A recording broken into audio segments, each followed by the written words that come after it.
ऊपर की ओर रहेगा। और मेन यहाँ पे जीक में आदमी गलत चले जाते हैं। कुछ लोग सर्जन होते हैं कि लैटरल से भी लॉकिंग करते हैं, डालते हैं, और अधिकतर सर्जन होता है जो मिडिल की ओर से आते हैं। तो कुछ नहीं करना है, अपने पैर के अनुसार ले लेना है। और ये जीक, ये जो जीक देख रहे हैं, आइए जीक लगाते हैं उसके बाद।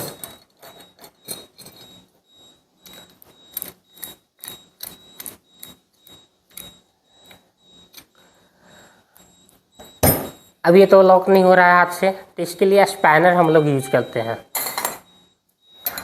स्पैनर, ये स्पैनर, इसको रिंच भी बोलते हैं हम लोग। ये स्पैनर है, देखिए, ठीक है। अब ये हम देखते हैं, ठीक है। अगर अभी हम बताएं कि कार्वेचर हमेशा इंटीरियर होना चाहिए, ठीक है।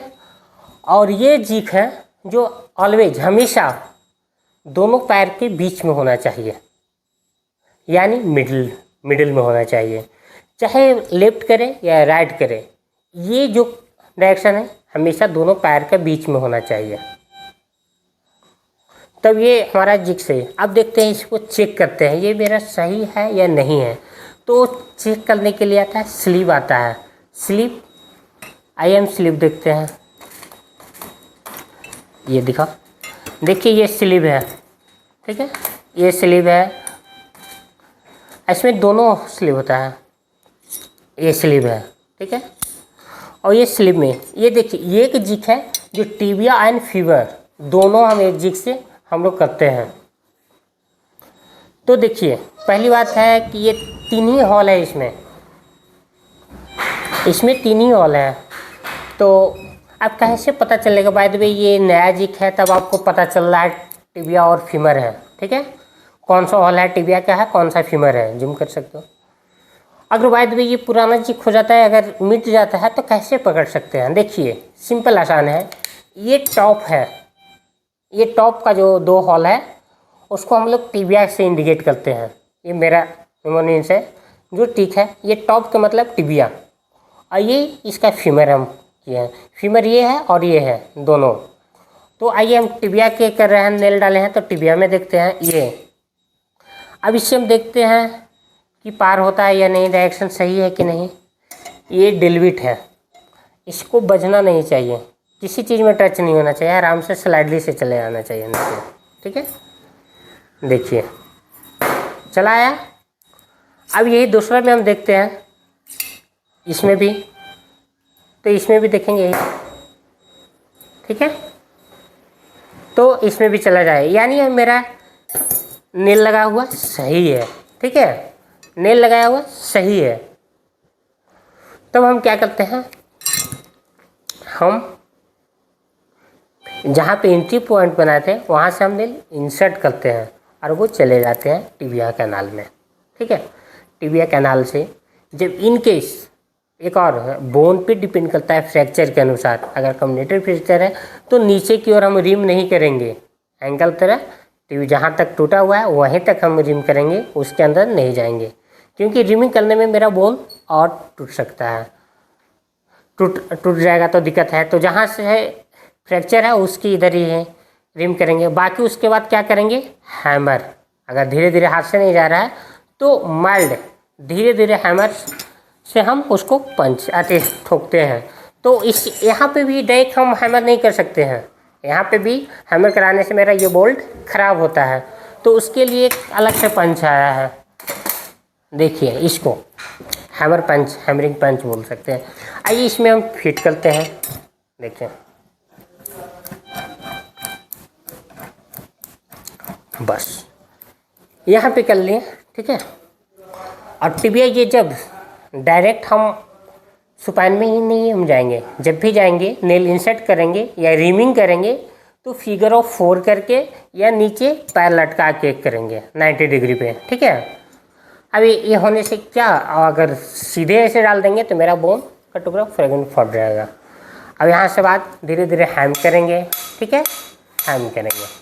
By the way fracture side हमको डिस्ट्रैक्ट हो गया, अंदर नहीं जा रहा है, अगला आदमी से काउंटर सही से नहीं मिलने के कारण जो फ्रैक्चर है वो डिस्ट्रैक्ट हो रहा है, फैल रहा है तो कोई दिक्कत है, उससे भी कोई दिक्कत नहीं। पहले हम वहाँ तक चले जाएंगे हैमर करते हुए जब मिडिल मेल्वेयर तक, और वहाँ से आने के बाद हम सबसे पहले क्या करेंगे, डिजिटल लॉक करेंगे। ठीक है, डिजिटल लॉक के लिए हम क्या करेंगे, पहले गैडवर आता है,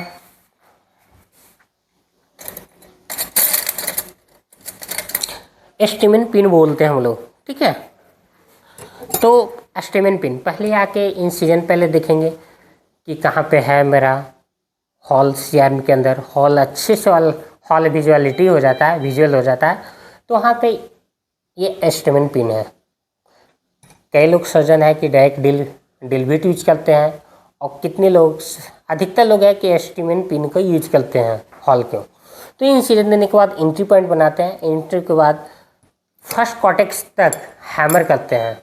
नील पार हो जाने के, नील जैसे यहाँ देखिए इनके इसमें देखिए हॉल हुआ, इसको यहाँ तक आने के बाद सेकंड टॉस में ड्रिल बिट, ये ड्रिल मशीन का यूज करते हैं।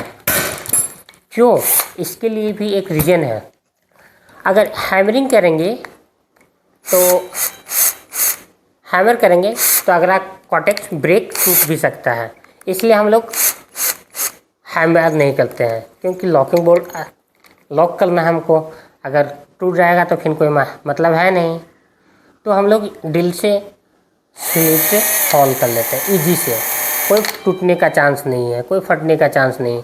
अगर हैमर मारेंगे तो इसके पीछे वाला पोस्टर का ब्रेक हो सकता है, तो इसलिए हम लोग ड्रिल करते हैं। ड्रिल करने के बाद हम लोग क्या करते हैं, तो एक आता है डेप्थ गेज के नाम से जाना जाता है, depth gauge, measuring depth gauge, और जहाँ पे हॉल किए हैं उसके अंदर ये हम डालेंगे, और उसके बाद हम मेजरिंग करेंगे। देखिए यहाँ पे जितना भी साइज आएगा उससे वही साइज का स्क्रू लेके हम लॉकिंग करेंगे, लॉक करेंगे। तो उसके लिए देखते हैं कौन सी स्क्रू है, वो हम बताते हैं आपको। इनके 40 है, देखिए ये लॉकिंग बोल्ट है, 4.9 mm का लॉकिंग बोल्ट, जूम करो, ये लॉकिंग बोल्ट हो गया। ठीक है, और ये स्क्रू ड्राइवर है 4.5 का स्क्रू ड्राइवर। ठीक है, तो देखिए जब वहाँ पे होल्ड पे ड्रिल कर ही लिया, उसके बाद हम लोग होल्ड करेंगे हेड पे, और इसको पूरा घुमा के हम टाइट करेंगे, टाइट करेंगे। ठीक है, टाइट होने के बाद दूसरा हॉल भी वही है, यहाँ पे 2 हॉल मिनिमम करते हैं, 2 हॉल, दोनों प्रोसेस हो जाता है। तब देखते हैं कि बीच में टूटा हुआ है, डिस्ट्रैक्ट भी है, तो हम लोग उसको बैक हैमर करते हैं ताकि वो दोनों एज टू एज मिले। उतना भी नहीं करते हैं, एकदम स्लाइटली करते हैं, लाइटली करते हैं, धीरे धीरे, ना कि हम लोग अपना ताकत लगाएंगे। तो इसको हम खोलेंगे, इसके लिए नेल स्ट्रक्चर या बैक हैमर करने के लिए एक अलग सेट है, वो आपको दिखाते हैं। ये है, देखिए ये बैक हैमर है। ठीक है, इसको हम लगाएंगे, इसमें टाइट करेंगे। ठीक है, हैमर से डायरेक्ट हम इस पे हिट नहीं कर सकते हैं, क्योंकि मेरा जिग खराब हो सकता है, इसलिए जिग खराब हो गया तो केस अगला केस हम नहीं कर पाएंगे, क्योंकि सब वायरस अलग अलग हो जाएगा ना। तो हम लोग लाइटली से इसको बैक हैमर करते हैं, बैक हैमर करते हैं। ठीक है, जब तक दोनों फ्रैक्चर को एज टू एज मिल नहीं जाए। जब एज टू एज मिल जाता है तो बैक हैमर करके इसको फिर हम लोग, क्योंकि वजन है तो हम छोड़ेंगे नहीं, छोड़ेंगे तो अनबैलेंस हो जाएगा। तो हम लोग क्या करते हैं, इसको खोल देते हैं। आइए खोलते हैं अंदर,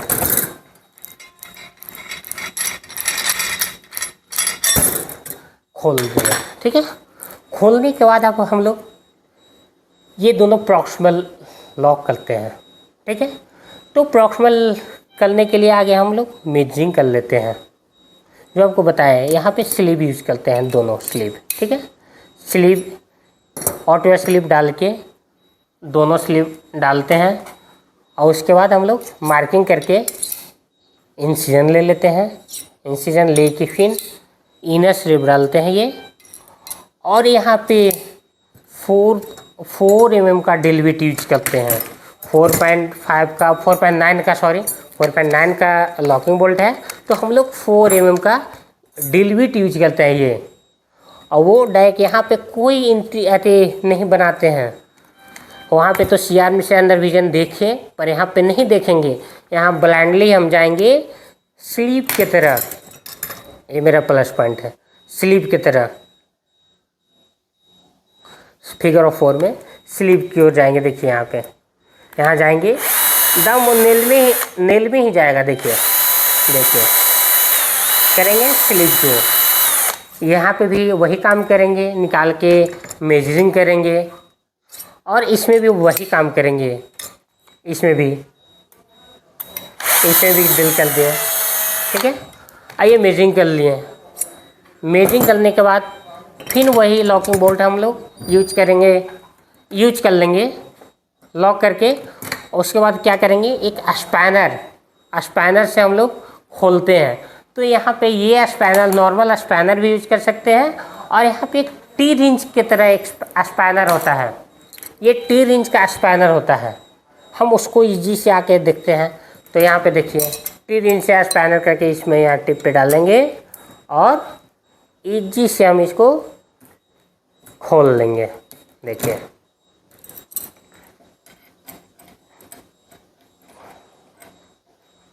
यहाँ पे जो दिखाए आराम से, देखिए इसको हम खोल रहे हैं। ठीक है, खोल रहे हैं। बाकी हम लोग हाथ से भी टाइट कर लेंगे।